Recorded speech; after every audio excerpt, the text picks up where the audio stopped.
আর এই মুহূর্তের যে খবর পাওয়া যাচ্ছে, যাদবপুরের সুকান্ত সেতুতে তৃণমূলের বিক্ষোভ মিছিল, যেখানে অরূপ বিশ্বাস রয়েছেন, সায়নী ঘোষ রয়েছেন। আমরা একদম সেই ছবি দেখতে পাচ্ছি। সাংসদ, বিধায়ক, কাউন্সিলরের নেতৃত্বে তৃণমূলের এই প্রতিবাদ মিছিল।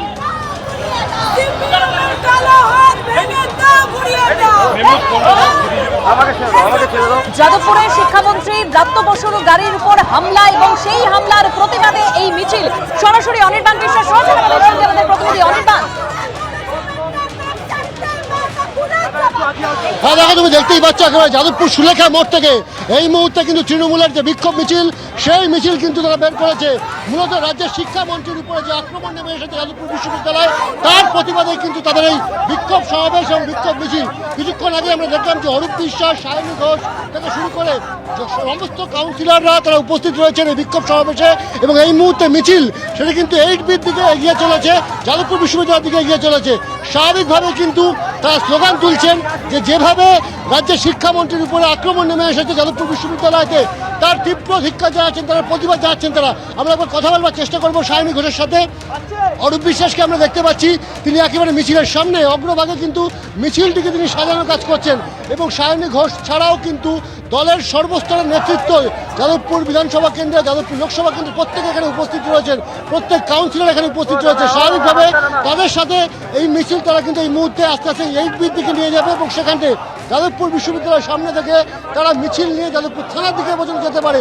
স্বাভাবিকভাবে আজকে যে ঘটনা ঘটেছে, আজকে আমরা জানি যে ওয়েব কুপার যে কনভেনশন ছিল, সেই কনভেনশনে সেখানে কিন্তু বিক্ষোভ হয় শিক্ষামন্ত্রীকে কেন্দ্র করে। তার পরবর্তী সময় শিক্ষামন্ত্রী গাড়ি ভাঙচুর হয়, এমনকি ওয়েব কুপার যে অফিস রয়েছে, যে সেই অফিসে ভাঙচুর করা হয়, অগ্নিসংযোগ করা হয়।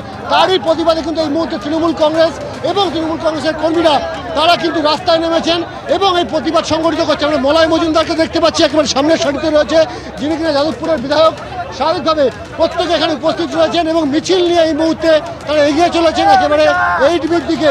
এবং এই মিছিল কিন্তু যাদবপুর বিশ্ববিদ্যালয়ের সামনে যাবেন, মহিলাদেরকে একেবারে অগ্রভাগে রাখা হয়েছে। সায়নী ঘোষ যাদবপুরের তিনি সাংসদ, তিনি উপস্থিত রয়েছেন। অরূপ বিশ্বাসকে আমরা দেখতে পাচ্ছি এবং সমস্ত তৃণমূল কাউন্সিলর তারাও কিন্তু উপস্থিত রয়েছে। স্বাভাবিকভাবে আজকে যে ঘটনা ঘটেছে, তৃণমূল কংগ্রেস যে কোনোভাবে এই ঘটনাকে বরদাস্ত করছে না। এবং কিছুক্ষণ আগে আমরা দেখেছি যে হাসপাতালে কিন্তু ব্রাত্য বসুর সঙ্গে কুণাল ঘোষকে আমরা দেখেছি এবং সেখানে কিন্তু তিনি বার্তা দিয়েছেন যে আমরা কিন্তু পথে নেমে গণতান্ত্রিক উপায়ে এর প্রতিবাদ জানাবো, কিন্তু এমন কোনো কিছু করব না কারণ আমরা সরকারে রয়েছি।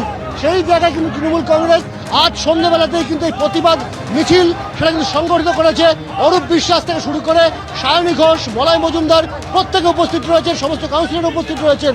মূলত শিক্ষামন্ত্রী ব্রাত্য বসুর উপরে কেন এই হামলা হলো তারই কিন্তু প্রতিবাদে আজকে কিন্তু তৃণমূল কংগ্রেস পথে নেমেছে এবং এই মিছিল এই মুহূর্তে 8Bর দিকে এগিয়ে চলেছে।